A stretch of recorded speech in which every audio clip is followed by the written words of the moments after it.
ডারউইনের প্রস্তুতি ম্যাচে ক্রিকেট অস্ট্রেলিয়ার বিপক্ষে প্রথম দিন শেষে 212 রানে এগিয়ে টাইগাররা টপ অর্ডারের ব্যর্থতায় 100 রানে বিপর্যয় সামাল দিয়েছেন মিরাজ।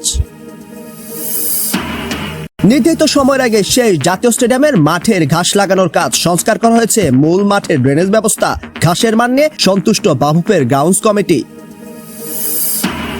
প্রবাসী ফুটবলারের খোঁজে ইউরোপে ক্যাম্প করার পরিকল্পনা বাফুফের। লুইস ওরসন ওয়াটসনের সম্মতির অপেক্ষায় ফেডারেশন। ইন্টার মায়ামির হয়ে জোড়া গোল লিওনেল মেসি। লিগস কাপের ইতিহাসে সর্বোচ্চ গোলদাতার নতুন রেকর্ড গড়লেন অ্যালাম ট্যান। এবং কৃতকর্মের জন্য ক্ষমা চেয়েও পার পাচ্ছেন না ইনফান্তিনো। ফিফা সভাপতির চেয়ারে পরিবর্তন চায় উয়েফা। টুর্নামেন্টে অংশগ্রহণের বিষয়ে নিজেদের সিদ্ধান্তে অটল সেফেরিন। মেহেদী হাসান মিরাজের সেঞ্চুরিতে প্রস্তুতি ম্যাচে টিকে রইল বাংলাদেশ। ক্রিকেট অস্ট্রেলিয়া একাদশের বিপক্ষে প্রথম দিন শেষে 212 রানে এগিয়ে নাজমুল শান্তরা। টস জিতে ব্যাটিংয়ে নেমে 110 রানে 6 উইকেট হারিয়ে ফেলে বাংলাদেশ। মিরাজের শতক দলীয় সংগ্রহ পৌঁছে দেয় 263 রানে। জবাবে খেলতে নেমে 2 উইকেট হারিয়ে 51 রান তুলে দিন শেষ করে স্বাগতিকরা। জাতীয় দলের নেতৃত্ব হারানোর পর এলপিএলের বেঞ্চ গরম, আর ডারউইনের এই ছবি।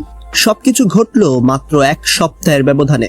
3 দিনের প্রস্তুতি ম্যাচে সফররতদের লজ্জার হাত থেকে বাঁচালেন মেহেদী হাসান মিরাজ। ক্রিকেট অস্ট্রেলিয়া একাদশের বিপক্ষে দেখা মিলল সেই পুরনো বাংলাদেশের। ব্যর্থ টপ অর্ডার তানজিদ তামিম আর মুশফিকুর রহিমের ডাক পরিস্থিতি করে আরও বেশি জটিল। টাইগার ব্যাটারদের উপর রীতিমতো ঘূর্ণি তাণ্ডব চালিয়েছেন অফ স্পিনার কোরি রকিচাউলি। ইতালীয় ডানহাতির সাদামাটা বলের সামনে মুশফিক, মমিনুল, সাদমানরা নিজেদের উইকেট উপহার দিয়ে আসেন।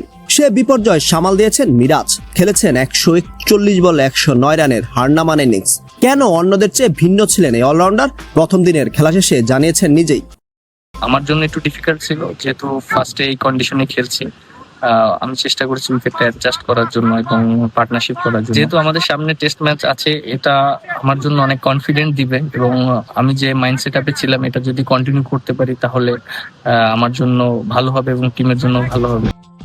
মিরাজ বাদে বাকিদের ব্যাটিং প্রস্তুতি যাচ্ছে তাই। চোট কাটিয়ে ওঠা লিটন দাস খেলেননি। তার জায়গায় খেলা অমিত হাসানের সংগ্রহ 61 বলে 15। 8 নম্বরে খেলেছেন সৌম্য, তার ব্যাটে আসে মাত্র 16। মিরাজের পর টাইগারদের হয়ে দলের দ্বিতীয় সর্বোচ্চ স্কোরার অধিনায়ক শান্ত, তার ব্যাটে এসেছে 37। ক্রিকেট অস্ট্রেলিয়া একাদশের হয়ে একাই 6 উইকেট নেন রকিচাউলি।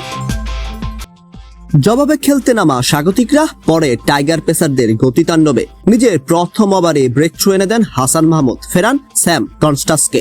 এরপরই আঘাত আনেন তাসকিন। 2 রানে 2 উইকেট হারানোর পর অবশ্য 50 রানের জুটি গড়ে দলটা। 212 রানে পিছিয়ে থেকে দিন শেষ করে ক্রিকেট অস্ট্রেলিয়া একাদশ। স্বাক্ষর পাল, খেলার খবর।